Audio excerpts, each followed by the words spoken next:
आज हम तीन मित्रों की कथा सुनने वाले हैं कि किस प्रकार से मित्रता होती है ना। मित्रता बड़े महत्वपूर्ण स्थान रखती है। बुद्ध शासन में तो उसकी बहुत ही प्रशंसा की गई है, पर जीवन में भी हम मित्र को एक अलग ही स्थान देते हैं। मित्र को बहुत सदा मानते हैं क्योंकि मित्र के पास हम जो है वैसे रह सकते हैं। हम्म, हमें ये कभी मन में नहीं रहता कि मेरा मित्र मेरे बारे में क्या सोचेगा, क्योंकि वो जानता है हमें अच्छी प्रकार से। जहाँ पे व्यक्ति खुलने को जहाँ पे व्यक्ति खुल सकता है, वहाँ व्यक्ति सबसे सरल हो जाता है।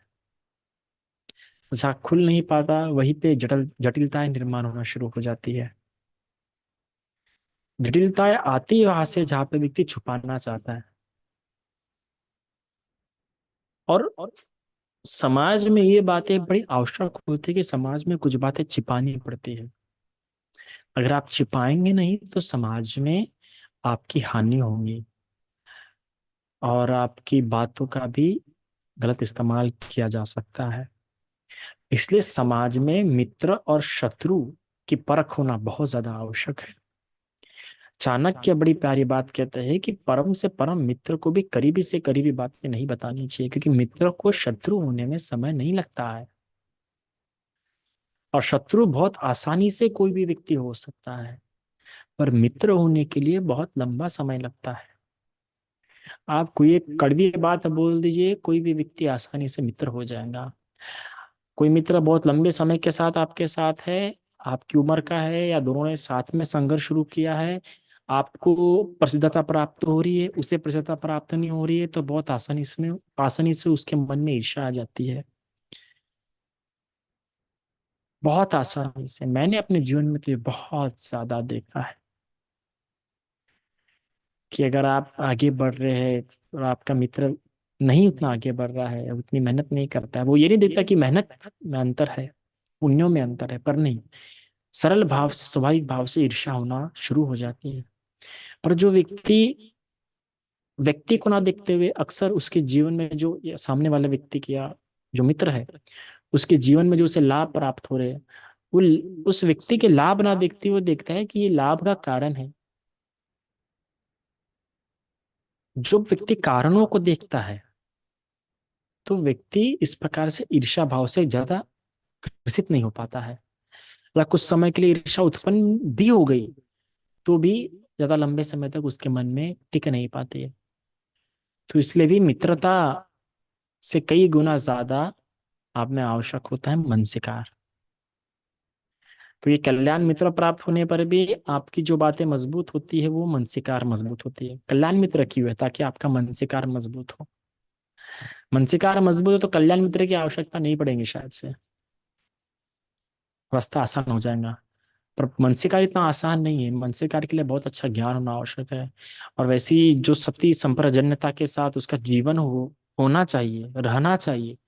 सती संप्रजन्य के साथ अगर उसने जीवन नहीं जिया होगा, और विशेष तक स्वयं के कर्मों को लेके सती संप्रजन्य होना चाहिए। स्वयं के कर्मों को लेके सती संप्रजन्य नहीं रहता है तो जो उसका मनसिकार भी है, वो मजबूत नहीं हो पाता है। मैंने कई लोगों को, और जो व्यक्ति ज्यादा आदर्शात्मक बातें करता है, वो व्यक्ति बहुत आसानी से स्वयं को लेके जो सती संप्रजन्यता है वो खो देता है। आपको ये बात हमेशा याद रखना है, क्योंकि जो व्यक्ति, और आदर्शात्मक किस प्रकार से, जो व्यक्ति दूसरों के लिए आदर्शात्मक होता है कि इस प्रकार से होना चाहिए, आपने इस प्रकार से करना चाहिए, तो व्यक्ति, उसकी सती संप्रजन्य कभी भी, सती सती तो हो सकती है पर संप्रजन्य उसका कभी ठीक नहीं रहेगा। मतलब संभावना है कि सती उसकी मजबूत हो पर संप्रजन्य मजबूत नहीं रहेगा उसका। और इसीलिए भी जो उसमें परिवर्तन होने चाहिए, वो परिवर्तन ठीक प्रकार से नहीं होंगे। परिवर्तन जो सकारात्मक लाता है उसके सती सती जिम्मेदार नहीं होती है, बल्कि संप्रजन्य जिम्मेदार होता है। संप्रजन्य के कारण से आप में परिवर्तन आते हैं, संप्रजन्य के कारण से आपके निर्णय ठीक होते हैं, सती कारण से नहीं होते। सत्य के कारण से तो आपको गलती का बोध होता है, पता लगता है कि मैंने कहा गलती किया, पर संप्रजन्य के कारण से आप उन गलतियों को सुधार पाते हैं या गलतियों से बच पाते हैं। पहले जो आगाह हो जाते हैं ना, वो संप्रजन्य के कारण से होते हैं। तो इसे संप्रजन्य मजबूत करना बड़ा आवश्यक होता है। पर वो व्यक्ति जिसके विचार ही बड़े आदर्शात्मक है, जो बड़े आदर्श की दृष्टि से दूसरों को देखता है, उसका संप्रजन्य मजबूत ही नहीं हो सकता आसानी से। और इसलिए भी संघ पे जो उसकी श्रद्धा होती है, ये बहुत ही महत्वपूर्ण भूमिका निभाती है उसकी संप्रजन्य मजबूत करने में। अब क्या होता है कि व्यक्ति संघ के संपर्क में ना होने के कारण से, भिक्षु के संपर्क में ना होने के कारण से उसका जो संप्रजन्य है ठीक नहीं हो पाता, क्योंकि उसका दृष्टिकोण का काफी आदर्श होता है, क्योंकि उसने संघ के गुण पढ़ के रखा है। क्या क्या? सुपटिपन्नो भगवतो सावक संगो, उजिपटिपन्नो भगवतो सावक संगो, न्यायपटिपन्नो भगवतो सावक संगो, सामीजिपटिपन्नो भगवतो सावक संगो। तो जब संघ मतलब व्यक्ति, तो जब व्यक्ति के उसने इतने बड़े बड़े आदर्शात्मक गुण सुन के रखा है और वो सही रूप में सांसारिक जीवन में कि संघ के संपर्क में नहीं है, भिक्षु के संपर्क में नहीं है, तो उसका जो दृष्टिकोण है हमेशा आदर्शात्मक बना रहता है। और ये आदर्शात्मक दृष्टिकोण उसको दूसरों के प्रति, अरे ये व्यक्ति ने ऐसा होना चाहिए, वो व्यक्ति ने वैसा होना चाहिए, तो जब वो ऐसे कटघरों में गिर जाता है कि ये तो ऐसा बताया गया पर ऐसा नहीं है, वैसा बताया तो वैसा नहीं है, तो उसके जो प्रवृत्तियां है, जो मनोविचार है, जो मानसिकार है, वो एक तो कलशात्मक होना शुरू हो जाता है, कलेशों से भरना शुरू हो जाता है, या मान से, अभिमान से, क्योंकि हो सकता है कि मैं तो शील पालन करता हूँ पर देखो ये लोग कैसे हैं। तो खुद को लेके अविद्या किस रूप में, मान के रूप में मजबूत होती है, और दूसरों को लेके हीन भाव भावित होना शुरू हो जाता है, तो संप्रजन्य इसका छूट ही जाता है। इसलिए भी संघ की स्थापना है। आपको क्या लगा संघ सिर्फ क्या पुण्य करने के लिए है क्या? संघ सिर्फ पुण्य करने के लिए नहीं है, बल्कि संघ आपकी मानसिक स्तर को यथोचित, जो यथोचित अर्थात जो जो हकीकत है उसके संपर्क में रखने के लिए। क्योंकि धर्म पढ़ पढ़ के, अगर आप सिर्फ धर्म को पढ़ रहे हैं, सिर्फ सुन रहे हैं, तो आप में कई हद तक आदर्शात्मक दृष्टि हो जाती है, जो जमीन हकीकत है उससे आप छूटना शुरू हो जाते हैं, और उसके कारण से आप फिर क्या हो जाता है, सिर्फ बुद्ध तक सीमित हो जाते हैं, है ना, धम्म तक सीमित हो जाते हैं, और वो एक आपकी कल्पना में भूमि होना शुरू हो जाती है। और इसलिए भी हम देखते हैं कि जो कई सारे स्कॉलर्स होते हैं या जो उपासकों से धर्म सुनते हैं, उनमें धर्म की जो उन्नति होनी चाहिए वो उन्नति नहीं हो पाती है। अब देखिए, जो लोग उपासकों से धर्म सुनते हैं, या जो लोग एकेडमिक होके डिग्रियों के पीछे, में डिग्री का विरोध नहीं, डिग्री लेनी चाहिए, पर उसी से उनको धर्म ज्ञान की महत्व, उसी को धर्म ज्ञान के रूप में समझते हैं, या उसी को लगता है कि ये इनके पास मुझे श्रेष्ठ ज्ञान मिल रहा है, तो वो इस जाले में फंस जाते हैं, इसमें गिर जाते, अड़क जाते हैं। और इसका उदाहरण देखिए, किसी भी बौद्ध राष्ट्र में उपासक धर्म नहीं बताता, सही में, थाईलैंड में हो, श्रीलंका में हो, या कहीं भी हो, उपासक धर्म नहीं बताता। वो आपको सिखा सकता है कि बुद्धिज्म क्या है, कि ये सुत्ता ऐसा है, वो सुत्ता वैसा है, पर धर्म नहीं बताता। ये बात अंतर होता है, देखना इस बात को आप अंतर समझिए इन बातों में, कि धर्म बताना और बुद्धिज्म की टीचिंग बताना वो अलग होता है। जो आप कॉलेज में पढ़ रहे हैं, स्कूल में जो पाली पढ़ रहे हैं, या जो एजुकेशन ले रहे हैं, वो धर्म नहीं पढ़ रहे आप ये सुत्ता पढ़ रहे हैं, आप ज्ञान ले रहे हैं, बस नॉलेज का ट्रांसफॉर्मेशन हो रहा है। पर जब भिक्षुओं से सुन रहे हैं, तो भिक्षु आपको नॉलेज का ट्रांसफॉर्मेशन नहीं कर रहे, भिक्षु आपको धर्म बता रहे, धर्म का बोध कराने का प्रयास कर रहे हैं। तो इसमें अंदर होता है।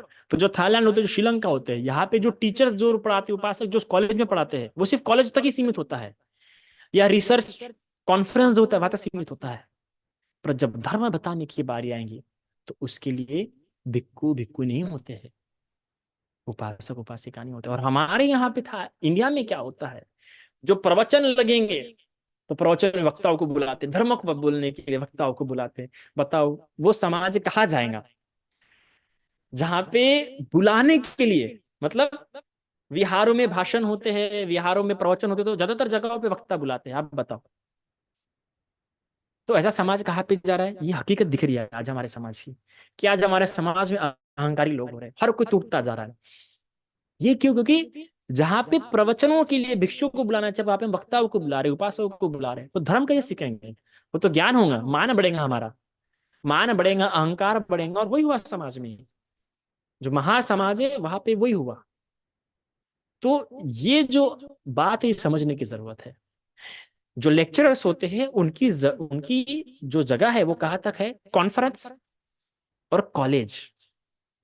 विहारों में या जो प्रवचन वगैरह लगते, जो प्रबोधन होते हैं, वहां पे हमें कौन चाहिए? भिक्षु। क्योंकि उसकी वाणी जो निकलेंगी वो धर्मासन से निकलेंगी। कितना दुश्शील है वो, बात की बात हो गई वो। और उसके शरीर पे चीवर है, और वो कहीं ना कहीं संघ का प्रतिनिधित्व कर रहा है। तो आपके मन में जो कल्पना के स्वरूप में जो धर्म बैठा होगा, कहीं ना कहीं वो हकीकत में आना शुरू हो जाएगा।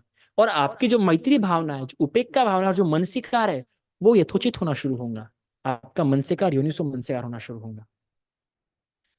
आज आप हम लोग जो तुरंत भिक्षुओं पे टिप्पणी कर देते हैं, या भिक्षु को ज्ञान के स्तर पे मापना शुरू करते हैं, हमारी मानसिकता सबकॉन्शियस अवचेतन हमारा ऐसा बन चुका है।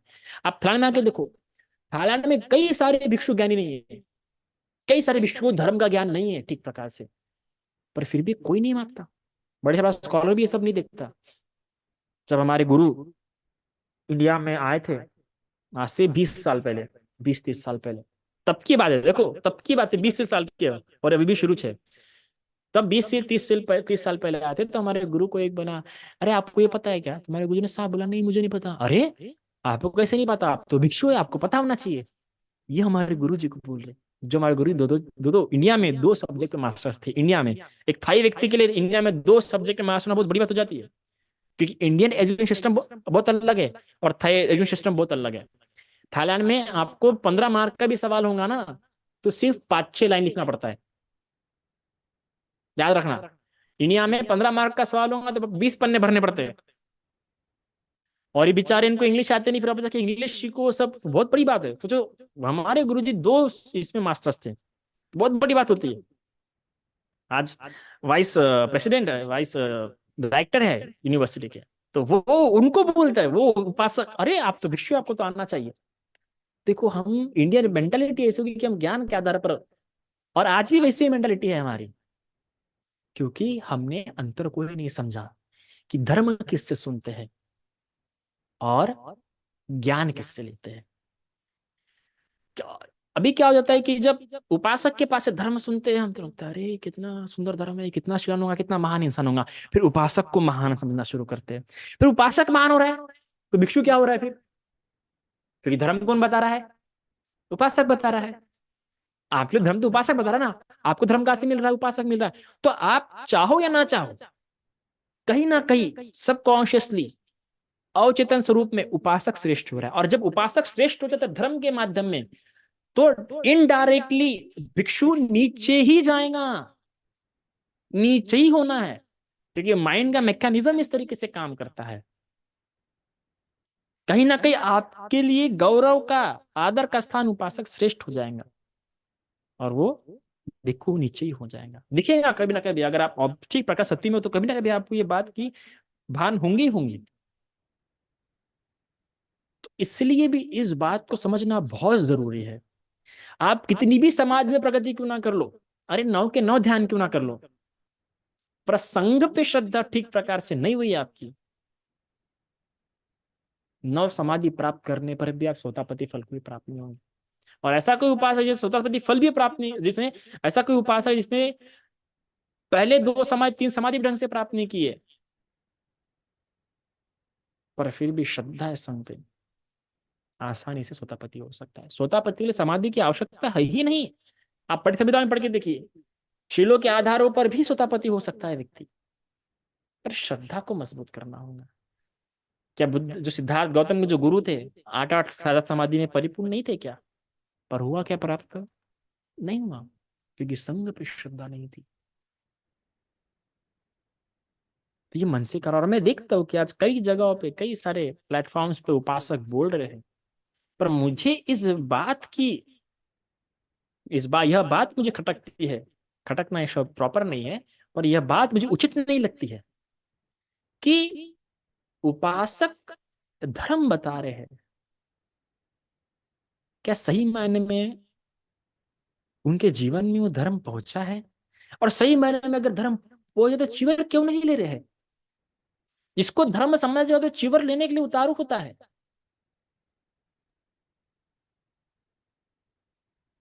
फिर वो क्यों नहीं ले रहे? आप देखिए, भगवान के समय में कभी आपने कभी देखा है विशाखा को धर्म, सुना है कभी कि उत्तम की विशाखा धर्म बता रही है?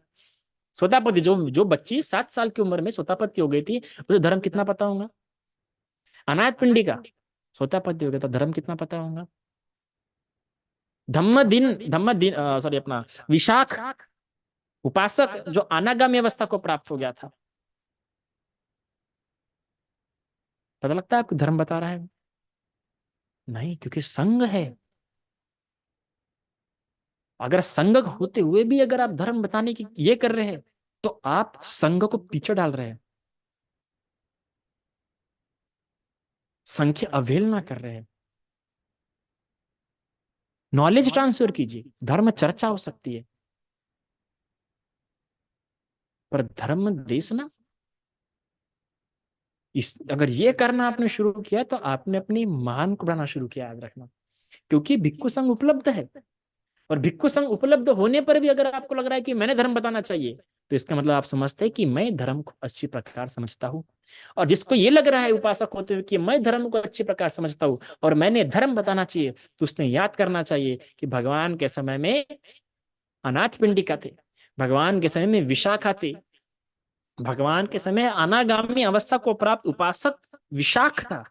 विशाखा अलग है और विशाख अलग है। विशाखा उपासिका है और विशाख उपासक है, जो कि धम्म दिनांक जी के पति थे, अनागामी अवस्था को प्राप्त थे। पर फिर भी देखो, धर्म सुनते थे। अरे प्रसन्न जी धर्म सुन जाते थे, अनाथ पिंडिका धर्म सुन जाते थे, विशाख भी अनागामी होने पर भी धर्म सुनने जाता था, और जब उसकी पत्नी अनंत हुई, वो उसके पास भी धर्म सुनने के लिए गया। बताओ। लेकिन जब धर्म बताना शुरू करते हैं, तो आप धर्म सुनना छूट जाता है कई बार। संदेश को पता होगा कि मैं आज भी सब धर्म सुनता हूँ। किसी का भी मिला, थोड़ा थोड़ा थोड़ा देखता, चूंकि क्या बता रहा है टॉपिक, नहीं लेता टॉपिक, ठीक है ठीक है, गलत जा रहा है निकल। पर क्यों? मेरा तो काफी अच्छा स्टडी है। बोला अतिशोक्ति हो गई, पर ठीक है, अच्छा स्टडीज है, अभी धम्मा पे स्टडीज है मेरा, मॉडर्न साइकोलॉजी पे अच्छी पकड़ है। मैं अगर अभी धम्मा बताने क्या हूँ तो बहुत एकदम नए लेवल पे आपको सुनने के लिए मिलेगा। ऐसा भी धम्मा सुनने के लिए मिलेगा कि आपने सुना नहीं होगा आज तक कभी। पर फिर भी क्यों धर्म सुन रहा हो? अहंकार को शांत करने के लिए, अपने आपको बताने के लिए कि मैं अभी भी छोटा हूं। आज भी छोटे छोटे भिक्षु जब कहते तो सुनने का मन करता हूं, क्योंकि मुझे पता है ज्ञान और धर्म में अंतर होता है। मैं जब किताबों से पढ़ता हूं तो वो धर्म नहीं है, वो ज्ञान है। सिर्फ इंफॉर्मेशन यहां से वहां आ रही है, आंखों से दिमाग में स्टोर हो रही है। कोई अच्छा बोल रहा है तो इसका मतलब नहीं कि बहुत ये हो गया। आज जो सबसे बड़ी जो भ्रांति इधर उत्पन्न हो रही है ना इंडिया में, वो ये है। आप देखो, और इससे कारण उपासकों का नुकसान होगा, भिक्षु का नहीं होगा नुकसान। नुकसान किसका होगा? उपासकों का, क्योंकि कहीं ना कहीं अवचेतन स्वरूप में आपका जो बन रहा होगा वो, क्योंकि अगर आप भिक्षुओं से ज्यादा अगर उपासक की धर्म देशना को महत्व दे रहे हैं, तो इसका अर्थ क्या है? क्या अर्थ है, आप बता दो आप। कोई जरा ऑब्जर्व करने की कोशिश, संप्रजन्य के हिसाब, सती के हिसाब से नहीं, संप्रजन्य के हिसाब से ऑब्जर्व करने का प्रयास करो। अगर इधर भिक्षु का शुरू है और आप उपासक का सुन रहे हो, तो मतलब क्या हो रहा है कि आपको लग रहा है कि यहां से श्रेष्ठ वहां मिल रहा है। पर श्रेष्ठ में क्या है? सिर्फ ज्ञान। क्योंकि धर्म तो श्रेष्ठ में, धर्म धर्म में आप कभी ऐसा नहीं कह सकते कि ये श्रेष्ठ है वो, नहीं नहीं। जो सही मायने में धर्म सुनता है उसके लिए धर्म देशना किसी की भी हो सुंदरी होती है, उसे उसका कल्याण ही होता है। हर धर्म देशना में, एक ही धर्म एक ही देशना कितने बार भी क्यों ना सुने। हाँ, पर जब ज्ञान की ओढ़ लग जाती है तब वो अरे ये श्रेष्ठ है वो श्रेष्ठ है करके शुरू हो जाता है। पर जब धर्म सुनना चाहता है, अरे आगे भिक्षु बैठा है, बड़ी बात है। तो ये बात की सावधानी रहे। क्योंकि आज जिस प्रकार से मैं देख रहा हूँ यूट्यूब पे, वो आपकी, और मैं परिधर्मा पे इसलिए भी हूँ क्योंकि यहाँ पे भिक्षुओं द्वारा धर्मदेशना होती है। संदेश दे नहीं सकता क्या धर्म? हाँ, आपको लगता नहीं संदेश दे सकता? दे सकता है संदेश भी धर्म, बता सकता है संदेश धर्म बता सकता है, पर बताता है क्या? नहीं। क्योंकि उसमें श्रद्धा है कि प्राधर्म भिक्षुओं के मुंह से ही सुनने के लिए मिले, और ये श्रद्धा उसे तार देंगे। ये श्रद्धा उसे अनंत भिक्षुओं से भी किसी ना किसी जन्म में, इसी जन्म में मिला सकती है, ऐसा नहीं कि किसी जन्म इस जन्म में मिला सकती है। क्योंकि जब व्यक्ति प्रवाह में हो तो मिल ही जाता है। आपको प्रवाह में होना पड़ेगा, प्रवाह के बाहर रहोगे तो कभी नहीं मिल पाओगे। शीलवान शीलवान भिक्षु अपने आप मिल जाएंगे। लोग ढूंढते कि कहाँ शीलवान भिक्षु है, कहाँ रहते हैं। अरे तुम धर्म में तो आओ, तुम संघ में तो आओ, तुमको अपने आप मिलना शुरू हो जाएंगे, तुम्हारे अपने आप पुण्य होते जाएंगे। पर वही श्रद्धा भावित करनी पड़ती है। याद है ना, एक कथा मिलती है, किस पे ऐसे किसी और विषय पे ध्यान बताना लगता है, पर भी टॉपिक चेंज होता है, ठीक है अभी बता देता हूँ। तो याद है ना, एक बार एक एक उपासिका अपने पति को कहती है कि जाओ कोई थेर भिक्षु को लेके आओ। तो थेर भिक्षु मिले नहीं उसके विहार में उसके पति को। तो बनते शिवली को लाता है, बनते राहुल को लाता है। बनते शिवली जो छोटे अवस्था में स्वतापति थे, पत्नी बोलती है अरे मैं तुमको थेर लाने के लिए बोला, तुमने किसको लाया? तो कहीं इनको बिठा के रखो, बाद में दूंगे, पहले जाओ किस थेर को लाओ। देखो, अज्ञानता के चलते, दृष्टि के चलते, दृष्टि से भावित हो जाती है। अगर संघ के संपर्क में नहीं रहते तो हम, संघ का संपर्क बड़ा आवश्यक है। जैसे कि एक उपासक है, जानते भी होंगे, चैनल चैनल भी है, काफी अच्छे उपासक है जो बुद्धा मेडिटेशन करके तो चैनल है। काफी युवा लड़का, काफी युवा लड़का है, 25-28 साल का होगा। अभी उस दिन मैंने कल या कल के पहले उसे कॉल किया था, तो वो शायद से लाइव था, है ना। और वो लोग तो बहुत अच्छे हैं, वो हमेशा कहते हैं कि वो, आप हमसे सुनने से अच्छा भिक्षु को पहले हमेशा वो लोग सजेस्ट करते हैं हमेशा। तो वो लाइव पे होगा, तो मैंने कॉल किया, तो उसने कॉल अपने पत्नी को दिया, और पत्नी को कहा कि बनते कॉल आ रहा है, कॉल काटना अच्छा नहीं, तुम बता दो कि मैं लाइव पे हूँ। आप वो भाव देखिए, सतर्कता का भाव देखिए, कि उसे कॉल काटना अच्छा नहीं लगा कि नहीं, कॉल क्योंकि काम में कॉल काट भी सकता था, पर उसने कॉल काटा नहीं। तो लगा अच्छा नहीं है भिक्षु का कॉल काटूंगा तो नहीं। तो उसने अपनी पत्नी को दिया, तुम बता दो। क्या वो मैंने सिखाया उसको? मैंने तो कभी नहीं सिखाया, मैं तो रेयरली बात करता, तो पांच से बहुत रेयरली बात करता मैं। वो खुद ब खुद सीखा। कैसे सिखाऊंगा? श्रद्धा के आधार पर। आपको आज इतना सिखाना पड़ता है, किस आधार पर सिखाना पड़ता है? श्रद्धा। हम अपनी श्रद्धा उत्पन्न कराना चाहते हैं। श्रद्धा अगर उत्पन्न हो गई ना, तो 10 पुण्य कम वस्तु फिर सिखाने नहीं पड़ते। आज हमको बताना पड़ रहा है आपको कि बेटा ये है। पर जिस दिन श्रद्धा भावित होगी अच्छी प्रकार से, उस प्रकार से नहीं। इसलिए बुद्धिज्म में श्रद्धा के तो बहुत प्रकार है। किस दिन दूंगा लेक्चर तो इतने प्रकार बताएंगे, क्या बताओ। आप इतने ज्ञानवाचक हो गए कि आपको जहां मिल रहा है ज्ञान वहां जा रहे भाग जा रहे, इस कारण भटकेंगे भी आप। तो सबसे पहले याद रखो कि भिक्षु का महत्व क्या है आपके जीवन में। और जिस दिन वो समझ जाओगे, क्योंकि बहुत सारे लोग उपलब्ध है, बहुत सारे लोग उपलब्ध है आज बुद्ध का ज्ञान देने के लिए, मास्टर्स पीएचडी वगैरह बहुत अच्छे अच्छे, पर वो धर्म नहीं बता पाएंगे, और ना ही धर्म का बोध हो पाएंगे। अच्छा लगेगा सुनने में, पर कितना भी अच्छा क्यों ना लगे, वो सुन के अगर बुद्ध धम्म संघ के प्रति आपको श्रद्धा उत्पन्न नहीं हो रही, उसके लिए श्रद्धा भावित नहीं हुई, उनको लेके कर्तव्य बोध नहीं समझ रहा है।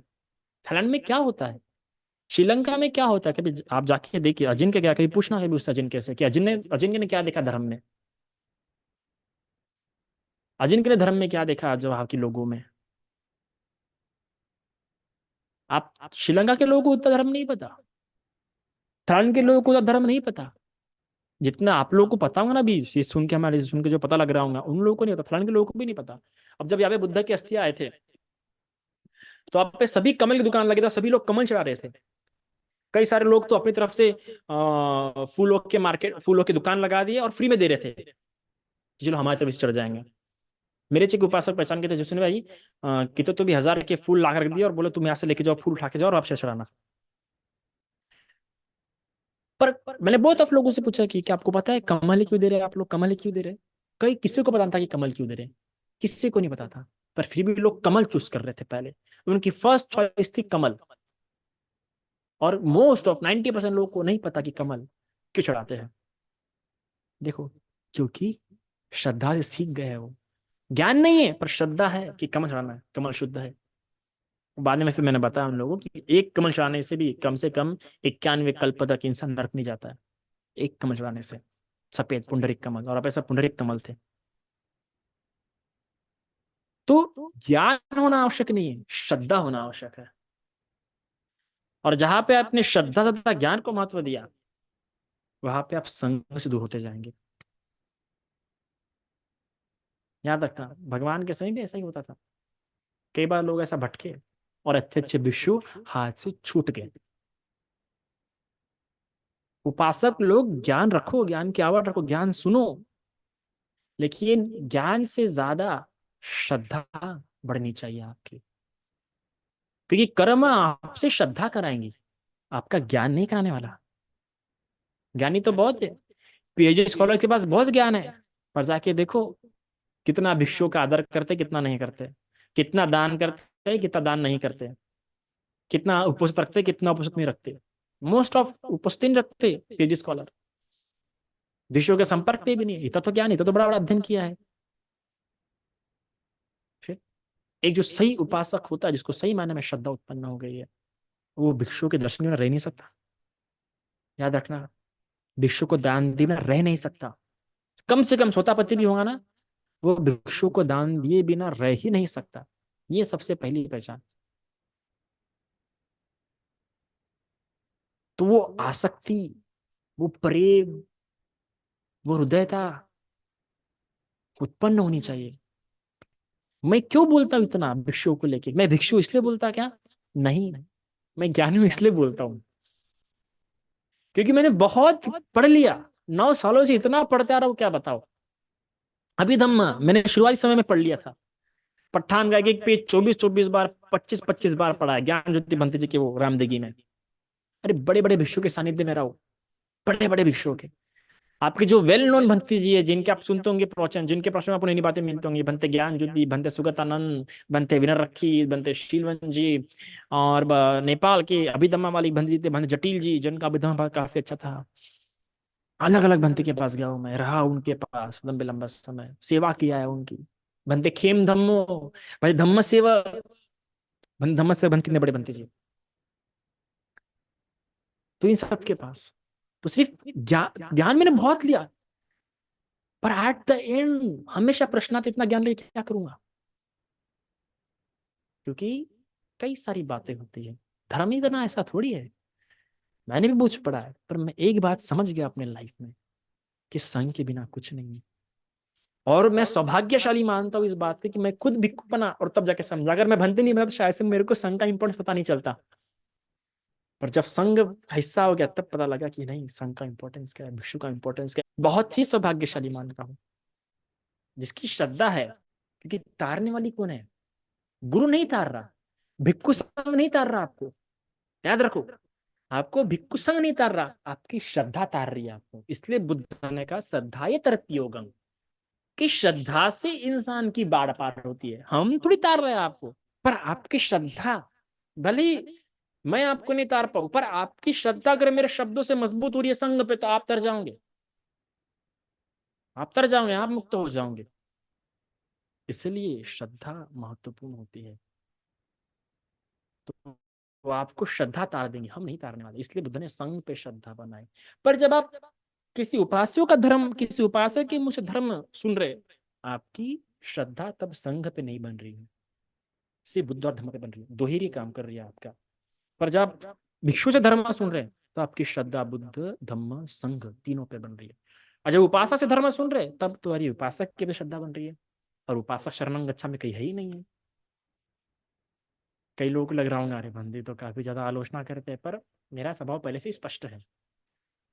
मैं सीधा बोलने वाला इंसान हूँ, मुझे प्रसिद्धता की चिंता नहीं है। तो ये सीखता है इंसान, जब ऐसे सीखता है तो वो तरता है इंसान। और वो कभी वो बातें आप नहीं सीख सकते उपासक के पास से। कैसे सीखेंगे? अगर उपासक के पास वो बातें सीख रही है तो आपकी जो श्रद्धा हो रही है वो व्यक्तिगत उस उपासक के प्रति होंगी, संघ के प्रति नहीं होंगी। और आप संघ के, और जो भी उपासक देता है धर्म, आप कभी उसके धर्म को ध्यान से एनालिसिस करना, संघ के प्रति उसके स्टेटमेंट होंगे ना, साफ साफ पता लग जाएगा। तभी तो धर्म बता रहा है ना। अगर उसकी संघ के प्रति श्रद्धा तो खुद धर्म बताता ही नहीं। किसी भिक्षु को बुलाते, जैसे हमारे संदेश जी हमेशा भिक्षु ही ढूंढते हैं। क्यों? क्योंकि संघ के प्रति श्रद्धा है, वो चाहते हैं संघ आ गया है। संघ लोग के सामने में आएगा तब जाके। अरे कितने सालों से धर्म है नागपुर में, भारत में। पर बताओ, आप ही बताओ, जो नागपुर में होंगे वो खुद जरा देखो, कब से धर्म सबसे अच्छा हुआ? जब से भिक्षु की संख्या नागपुर में बढ़ी, और जहां जहां बढ़ी। और उसमें भी जब बुद्ध रश्मि चैनल आया तब क्या हुआ सबसे ज्यादा? क्यों? सारे के सारे भिक्षु है। तो इसलिए मैं आपको सावधान करा रहा हूँ इस बात से, ये बहुत होना जरूरी है। अगर नहीं होगा, क्योंकि अनुभवी व्यक्ति बोल रहा है, और मैं अनुभवी हूं इस क्षेत्र में। अनुभवी इसलिए हूं क्योंकि थाईलैंड जैसे देश में हूं, है ना। अगर मेरा अनुभव लग रहा है तो आप अजिन किसे पूछो जो श्रीलंका से जाके आया है, जब उसने देखा है उपासकों की श्रद्धा, है ना, और फिर भी नहीं लग रहा, तो मैं खुद अलग अलग भिक्षु के पास रहा हूँ। और मेरे शिष्य को आप देख सकते हो, मेरे शिष्य को मैं जितना सीधा करता हूँ भिक्षु को लेकर, जितना डरा कर रखता हूँ। कई लोग बोलते हैं बंदी जी का डरा करते हैं, हाँ डरा करता हूँ भिक्षु को लेकर उनको बहुत। और इसलिए मेरे जो शिष्य होते हैं, मेरे शिष्य को हर भिक्षु पसंद करता है। और उसकी दृष्टिकोण भिक्षुओं को लेके, हाँ, थोड़ा सा भी आगे भी छोड़ देता नहीं। वही पे उसकी कमान खींचता हूँ मैं। इसलिए वैसे बन पाते हैं। तो आपको भी ऐसे होना होगा। ज्ञान के पीछे मत भागो, श्रद्धा बढ़ाने का प्रयास करो। श्रद्धा ये तरती योगम। इसके पीछे भागोगे, ये सोतापति होना, सकुतगामी होना, इसलिए ये करना है वो करना। आजकल ट्रेडिशंस के भी बड़े ये हो गए हैं, ध्यान का भी बड़ा अलग अलग बातें उत्पन्न हो रही है। सबसे पहले अपनी श्रद्धा स्ट्रांग करो। किसी भी क्षेत्र में उतरने के पहले, कुछ भी पढ़ने के पहले श्रद्धा स्ट्रांग करो। और कहीं भी किसी भी चीज को इंपॉर्टेंस देना है, शील समाधि प्रज्ञा, इनमें से किसी को भी अगर इंपॉर्टेंस देने का मौका है तो सबसे पहले श्रद्धा को इंपॉर्टेंस देना। क्योंकि कोई अर्थ नहीं रहेगा तुम समाधि के पांचों पांचों समाधियां प्राप्त करके भी अगर तुम्हारी श्रद्धा विकसित नहीं है, वो समाधि कुछ भी नहीं है बुद्ध शासन में। देवदत्त को कितने थे पूरे समाधियां प्राप्त थे देवदत्त को? बताओ। शील भी पक्के थे। पहले 12 साल इतने खतरनाक पक्के शील थे देवदत्त के, आप बोल नहीं सकते। उसी के आधार पर ध्यान समाधि उत्पन्न हुई ना, ऐसा नहीं कि नहीं हुई। अरे इतना रिद्धि बल प्राप्त हुआ था देवदत्त को, इतने बहुत शीलवान था देवदत्त। पहले 12 साल इतने खतरनाक सुरक्षित किया अपने शीलों की, क्या बताओ। उसी के आधार पर ध्यान समाधि प्राप्त किया और रिद्धि बल प्राप्त किया। पर क्या हाल हुआ? कुछ काम हुआ? कुछ नहीं हुआ। और जब इतना दुश्शील होने के बाद भी, अरे गुरु कम्म करके था, बताओ, दो दो, एक नहीं, दो दो गुरु कम्म करके था। पता है ना, गुरु कम्म हो गया मतलब खत्म। भिक्षु जीवन ही खत्म हो गया, अब उसके बाद कुछ नहीं रहा, अब उसके बाद पुण्य भी कुछ नहीं रहा उसका। तो पुण्य भी पूरा खत्म कर दिया उसने, गुरु कम करके था, विश्व जीवन नष्ट करके था। फिर भी सिर्फ आकर्षण बुद्ध के प्रति श्रद्धा उत्पन्न हो गई, अरे पच्चीक बुद्ध का वरदान मिल गया। बुद्ध शासन में पच्चीक बुद्ध का वरदान मिल गया, सोचो, एक श्रद्धा से।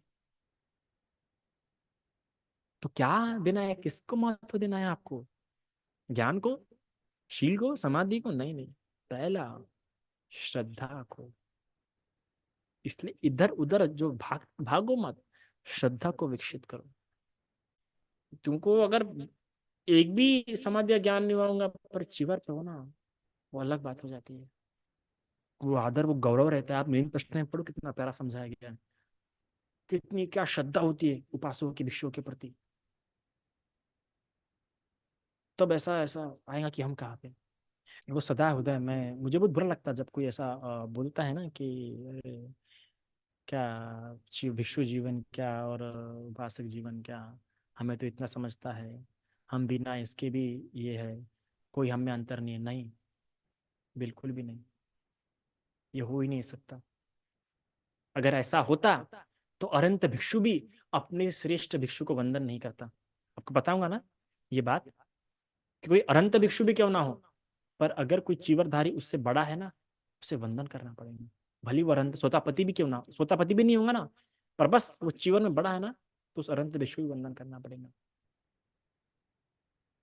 तो आप सोच सकते हैं, अरे बोधिसत्व कितने कल्पों से पारमिता पूरे करते आते हैं, फिर भी देखो सामर को तक वंदन करते हैं। तो इससे आप अनुभव कर सकते हैं